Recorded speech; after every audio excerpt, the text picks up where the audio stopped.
the people you had at the beginning, were they the same leadership team at the end? And if not, why not? And what lessons did you learn building leadership teams? Yeah, well, I forget who said it, but there's a quote, something along the lines of, if you think a professional is expensive, wait until you do business with an amateur.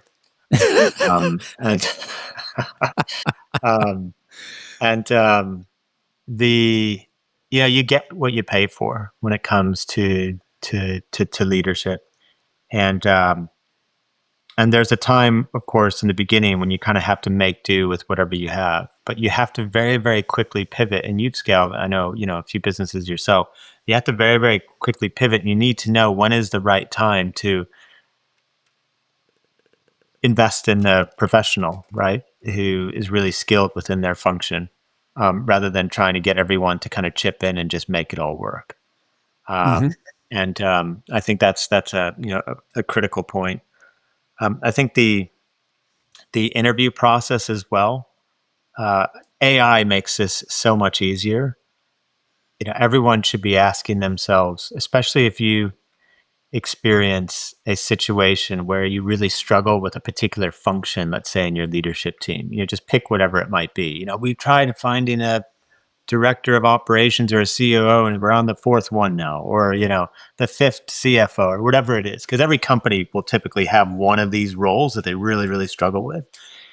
And if you just have a conversation with ChatGPT, open book, about here's all the things that we're struggling with, here's all the things that I want to see in this role. Can you please help me design an end-to-end interview process from job description to assessment to their first 90 days that will allow me to course correct on the historical here and finally get the right person. And even down to what are the behavioral based interview questions based on the pain points that you've heard me share that will help uncover the degree to which this person is a good fit or not. What are the right assessments? All of that super, super critical to find those right people. But I think the biggest problem with leadership and getting that right, I think very often is at the very front end, where people underfund the role and or have a very poor process for identifying the right talent. Yes, we were helping a client hire a head of revenue, and I got asked to do the final interview, and I went, no. And I think because the recruitment process had been done by the team, if you're not an expert in the function, the only thing you can hire for is likability. And so the guy was quite likable, but was never going to be able to take this company from $1 million to $3 million in the next 12 months, let alone, 10 million the year after. So it's just, have we got the right people? Are we asking the right questions? And, nobody's ever been hired. Nobody's ever been trained to do interviewing properly. Yeah. And so there's another, they wing it. And there's another fascinating stat too, that comes from McKinsey's Global Talent Survey.